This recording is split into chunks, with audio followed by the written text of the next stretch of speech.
Les amis, ravi de vous retrouver aujourd'hui pour une nouvelle vidéo. J'espère que vous allez bien, moi ça va super et aujourd'hui on se retrouve pour une nouvelle vidéo dans laquelle on va parler du Maroc. En effet, ça faisait depuis la Coupe du Monde que j'attendais de faire cette vidéo sur les Lions de l'Atlas. Ça fait donc plus de 6 mois que je ronge mon frein et que j'attends avec impatience de faire cette vidéo. Mais depuis, il y a eu la Ligue des Champions, il y a eu évidemment le Mercato qui a commencé. Donc j'ai pas vraiment eu le temps de parler de nos amis marocains et de l'avenir de leur sélection nationale. Alors amis marocains, n'hésitez pas à me dire à la fin de la vidéo ce que vous avez pensé de ce que j'ai dit sur le Maroc, mais en tout cas on va essayer d'entrevoir l'avenir des Lions de l'Atlas, de l'équipe entraînée par Walid Regragui, pardon. On va revenir sur la Coupe du Monde et on va se projeter sur la prochaine CAN. Évidemment, comme d'habitude, j'ai mes notes et je vais essayer de structurer ça de manière spontanée. On va parler tout d'abord de la Coupe du Monde. Alors la Coupe du Monde a été historique, évidemment le Maroc nous a surpris lors de cette Coupe du Monde absolument historique. Évidemment, jamais un pays africain, jamais un pays arabe également n'avait atteint la demi-finale de la Coupe du Monde. Le Maroc nous a émerveillés, surtout quand on voit le prestige des adversaires qu'ils ont éliminés. La Belgique en poule, ils ont accroché la Croatie, ils ont éliminé l'Espagne, le Portugal, ils ont accroché l'équipe de France qui était tenante du titre à ce moment-là. Donc le Maroc a fait un parcours absolument monstrueux et il faut le louer. Mais après, il faut sortir de cette Coupe du Monde-là. Évidemment que le plus dur, c'est maintenant. Et il ne faut pas penser que la Coupe du Monde est une fin. Et même si la Coupe du Monde a été le résultat d'un projet, parce que c'est vrai que ces joueurs-là jouaient ensemble depuis quand même pas mal de temps. Par exemple, Hakimi, Ziyech, c'est des joueurs qui avaient déjà disputé quelques CAN précédemment, mais c'est vrai qu'on avait vraiment l'impression que le Maroc était arrivé finalement au bout d'un truc avec cette demi-finale de Coupe du Monde, alors qu'au final, quand on regarde vraiment l'effectif, quand on regarde la jeunesse de cet effectif, on se dit que finalement cette demi-finale de Coupe du Monde n'est que le début du Maroc et que l'élimination face à la France ne sonne pas du tout la fin du Maroc. Donc voilà, il fallait revenir sur cette Coupe du Monde et dire que cette Coupe du Monde était absolument historique, mais que le plus dur commence maintenant. La première chose évidemment c'est le sélectionneur. Le sélectionneur Walid Regragui qui est un sélectionneur très expérimenté du côté du Maroc parce qu'il connaît très bien le Maroc, il a coaché le Wydad Casablanca donc il sait très bien comment ça fonctionne en interne du côté du Maroc. Il a également la binationalité donc il est également français, il est né en France, il a grandi en France donc il a aussi appris les rouages du métier en France donc il a aussi cette double culture tactique également, France, Maroc. Il a aussi joué en Espagne ce qui lui a permis d'apprendre quelques préceptes de jeu espagnol. Donc c'est vrai que le sélectionneur qui est plutôt jeune, qui est plutôt dynamique, qui a vraiment des idées, qui est arrivé peu de temps avant la Coupe du Monde 2022 et qui a réussi à mettre des choses en place. Ça c'est vraiment très intéressant d'avoir un jeune sélectionneur qui a déjà pris des risques en disant que si le Maroc ne passait pas les poules de la prochaine CAN, je crois, eh bien il quitterait son poste de sélectionneur. Je crois que c'est même un truc encore plus chaud parce qu'il a même dit que si le Maroc ne gagnait pas la CAN, il partirait. C'est encore plus chaud que ça. Donc c'est vrai que c'est un sélectionneur qui prend des risques, qui a énormément de projets pour sa sélection et qui a fait un boulot absolument monstrueux en quelques mois du côté du Maroc. Mais c'est pas un boulot fait à l'improviste. Il faut savoir que Regragui a énormément travaillé. Il faut savoir que Ziyech, par exemple, a été écarté pendant de très nombreux mois par Vahid Halilovic et qu'il a su réintégrer l'ancien joueur de l'Ajax Amsterdam très vite dans son collectif. Pareil pour Mazraoui, qui avait été écarté pendant très longtemps par Ali Lodzic qu'il a aussi réussi à réintégrer. Donc c'est vraiment un boulot de longue haleine qui a été fait par Regragui mais en très peu de temps et c'est un sélectionneur qui est très jeune mais qui est paradoxalement aussi très expérimenté parce que il a déjà coaché un grand club marocain et donc pour lui prendre la tête de la sélection nationale n'était que la suite logique de ce qu'il avait fait avant. Et c'est vrai que c'est un sélectionneur qui comme je l'ai dit est jeune et est là pour bâtir sur l'avenir et qui prend des risques et qui nourrit énormément d'ambition et c'est ce qui manquait peut-être au Maroc mais aussi aux sélections maghrébines en général, c'était des coachs avec de l'ambition. L'Algérie a eu son Belmadi, le Maroc a eu son Regragui et grâce à lui ils ont pu aller jusqu'à la demi-finale de la Coupe du Monde parce que la tactique utilisée par Regragui était absolument parfaite et qu'aucun adversaire ne pouvait la contrer lors de la Coupe du Monde. Et puis on a parlé de la tactique mise en place par Regragui, c'est mon autre point, c'est que le style de jeu défensif du Maroc va peut-être poser problème lors de la CAN. Je m'explique.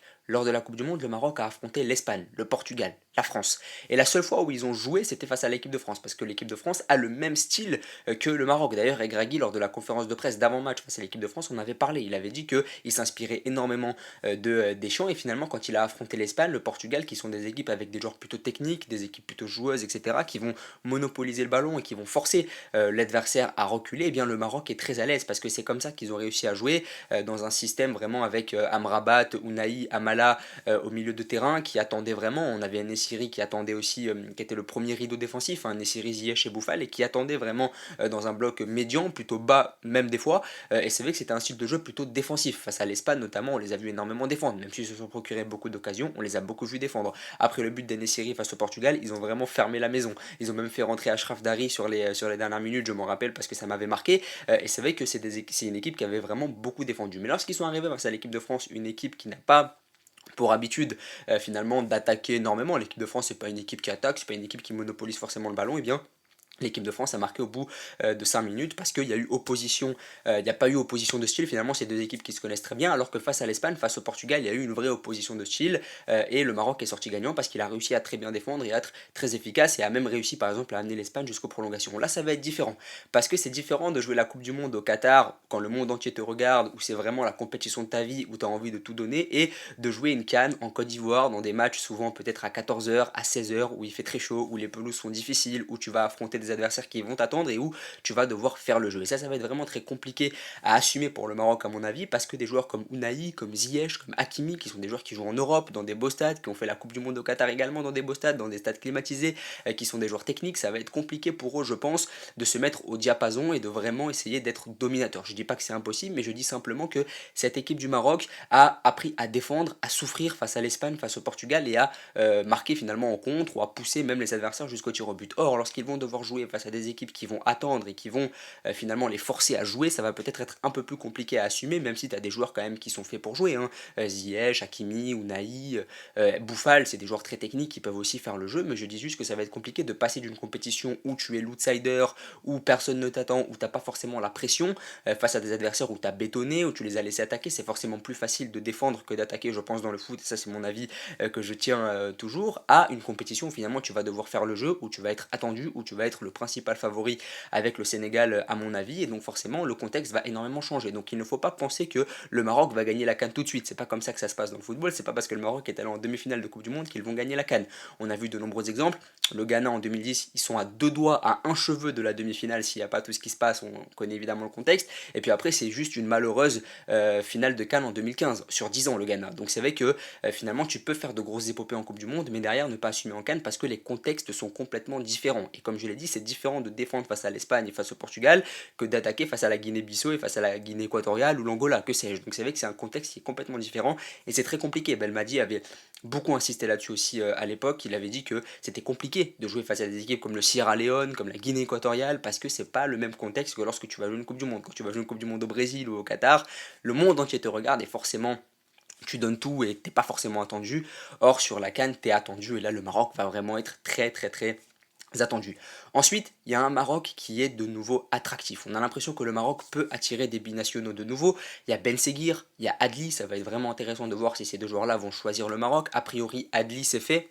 Ben Seguir, il y aurait encore un petit doute, mais si tu arrives à avoir ces deux joueurs-là en septembre, ça montre que tu es une sélection nationale qui est de nouveau compétitive, qui est de nouveau attractive, qui attire des jeunes joueurs, parce que je pense que Adli, Ben Seguir peuvent tout à fait prétendre à l'équipe de France dans 5 6 ans, voire moins, s'ils arrivent à trouver le bon club qui les fait percer. Mais c'est vrai que arriver à attirer des joueurs aussi jeunes, c'est vraiment très intéressant pour une sélection comme le Maroc, et ça montre que tu es attractif. Le fait d'être allé en demi-finale de Coupe du Monde, ça a peut-être montré à ces joueurs-là la voie pour venir en sélection. Peut-être que Regragui également a tenu un discours qui allait attirer ces joueurs-là. On sait que Regragui ne fait pas la politique de la lèche, c'est-à-dire qu'il ne va pas se mettre à genoux pour ces joueurs-là. Il leur dit si vous préférez vous préférez la France, c'est comme ça, vous avez raison, c'est le pays dans lequel vous êtes né, dans lequel vous avez grandi. Il a tout à fait raison de suivre ce raisonnement-là. Mais si ces joueurs-là veulent venir avec la sélection marocaine, ils sont les bienvenus, il leur fait savoir. Et c'est vrai que là, il y a beaucoup de rumeurs qui disent que Ben Seguir, Adli vont venir et que c'est fait à 80%. Et ça, c'est vraiment très intéressant parce que, comme je l'ai dit, t'attires des jeunes joueurs quand même. Adli, Ben Seguir, c'est pas des mecs avec qui c'est grillé en équipe de France. Ben Seguir et Adli, c'est peut-être même l'avenir de l'équipe de France en réalité. Et le fait que tu puisses les attirer et que la démarche vienne d'eux-mêmes, c'est vraiment très intéressant. Ça montre que la Coupe du Monde a sensibilisé et a influencé plus d'un joueur. Ensuite, tu as un effectif de grande qualité par rapport à l'Afrique. Et ça, il faut vraiment le dire par rapport aux autres sélections nationales africaines, tu as vraiment un effectif de grande qualité. Mis à part le Sénégal, je ne vois pas quel pays africain peut dire qu'il a un meilleur effectif que le Maroc. C'est vrai que c'est un effectif quand même de grande qualité. Tu as Aguerd qui joue à West Ham, tu as Bono qui joue à Séville, Hakimi au PSG, Ziyech qui a été à Chelsea, il va partir, mais il a quand même fait ses trucs à l'Ajax et à Chelsea.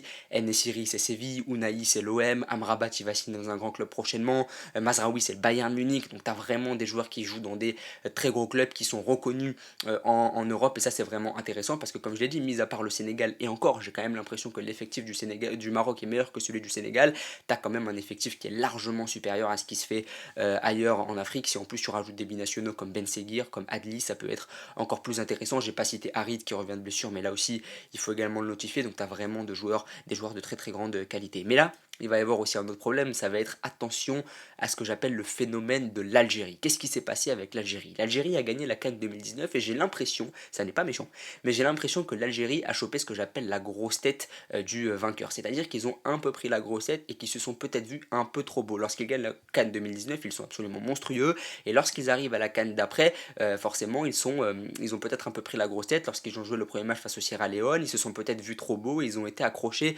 par cette équipe qui pourtant sur le papier était largement inférieure au tenant du titre. Et j'ai pas envie que le Maroc prenne la grossette parce que comme je l'ai dit, lorsque tu vas en demi-finale de Coupe du Monde, que tu élimines l'Espagne, le Portugal, tu peux avoir un complexe de supériorité lorsque tu arrives sur le continent africain et que tu vas affronter des adversaires d'un moins grand calibre. Et c'est tout à fait humain, c'est tout à fait normal. Et attention à ne pas devenir arrogant, à ne pas prendre la grosse tête. Et la Coupe du Monde n'est pas une fin en soi. Comme je le disais en début de vidéo, c'est pas parce que tu as fait une demi-finale de Coupe du Monde qu'il faut fermer boutique. Il faut absolument continuer à travailler. Et je pense que le Maroc suit ce chemin-là, c'est que le Maroc pense que le début de la Coupe du Monde n'est pas une fin, mais que c'est le début finalement d'un très grand projet pour cette équipe marocaine, parce que c'est une équipe qui est très jeune, parce que c'est une équipe qui a un sélectionneur qui est jeune, c'est une équipe qui nourrit de grandes ambitions, et il ne faut pas choper l'arrogance du vainqueur parce que tu as fait demi-finale de Coupe du Monde, mais j'ai pas l'impression que ce soit dans les plans du Maroc. Comme je le disais, et ce sera le dernier point, le Maroc dispose d'un effectif très très jeune.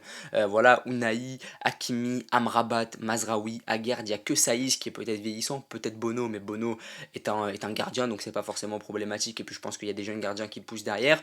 Tu peux, comme je l'ai dit, j'insiste encore, mais tu peux encore prendre Ben Seguir, Adli, qui sont très très jeunes. Donc c'est vraiment très intéressant de voir que tu as un effectif jeune. Et c'est vrai que tu as fait une demi-finale de Coupe du Monde, et comme je l'ai dit, ça n'est pas une fin. Et le signe qui montre que ça n'est pas une fin, c'est que tu as un effectif qui est vraiment très très jeune et ça c'est vraiment très intéressant parce que sur les prochaines saisons, sur les prochaines années, tu vas pouvoir peut-être mettre en place une suprématie sur la scène africaine, qui sait, avec des joueurs aussi jeunes, avec tant de talent, tu peux peut-être mettre en place une certaine hégémonie que le Maroc n'a jamais eu finalement sur la scène africaine et pourtant ce n'est pas faute d'avoir eu des générations de très très grands talents. Et puis le dernier point que j'aimerais souligner, c'est que le Maroc a gagné la dernière CAN U23 et ça souvent quand tu gagnes la CAN U23 ou quand ta sélection nationale gagne les compétitions de jeunes, c'est très bon signe pour la suite parce que par exemple je sais que la France en 2013 avait gagné la Coupe du Monde U20 et bien 5 ans plus tard la France était championne du monde avec de très nombreux joueurs de cette CAN U20 au sein de l'équipe A en 2018 en Russie. Bah là c'est pareil, quand tu gagnes une compétition de jeunes, tu as forte chance de voir ces jeunes-là dans 5 ou 6 ans intégrer l'équipe nationale et faire gagner une CAN, pourquoi pas une Coupe du Monde au pays en question. Et là c'est pareil, le Maroc a gagné la CAN U23 et peut-être que ces jeunes-là vont venir s'incorporer dans les prochaines saisons du côté de la sélection marocaine et qui vont être appelés par Walid Regragui. Et forcément quand tu gagnes la CAN U23, c'est annonciateur d'un très bon avenir parce que tu as une génération très talentueuse qui est dans les sélections de jeunes. Donc n'hésitez pas à me dire ce que vous en pensez, à vous abonner, à liker et à partager. Amis marocains, n'hésitez pas à me dire ce que vous en pensez également. Merci beaucoup, bonne journée à vous.